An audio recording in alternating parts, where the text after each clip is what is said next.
மூன்றாம் 10 5ஆம் திருமொழி. தனது குழந்தையான கண்ணன் ஆயர்பாடியில் உள்ள ஆணிரைகளையும் மக்களையும் காப்பதற்காக கோவர்தன மலையை குடையாக பிடித்த அழகினையும் கோவர்தன மலையின் சிறப்புகளையும் தாயான யசோதா பாடுவது போல பாடப்பட்டுள்ள பாடல்கள். முதல் பாட்டு இது இரட்டை பாசுரம்.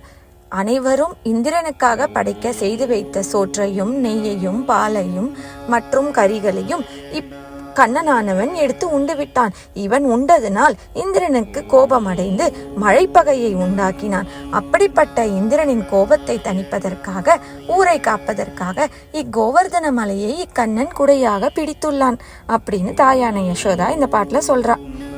அட்டுக்குவி சோற்று பருப்பதமும் தயிர் வாவியும் நெய்யலரும் அடங்க பொட்ட துற்றி மாறி பகை புணர்த்த பொறுமா கடல் வண்ணன் பொருத்தமலை வட்டத்தடங்கன் மடமான் கன்றினை வலை வாய்ப்பற்றி கொண்டு குரமகளிர் கொட்டை தலைப்பால் கொடுத்து வளர்க்கும் கோவர்தனம் என்னும் கொற்றக்குடையே.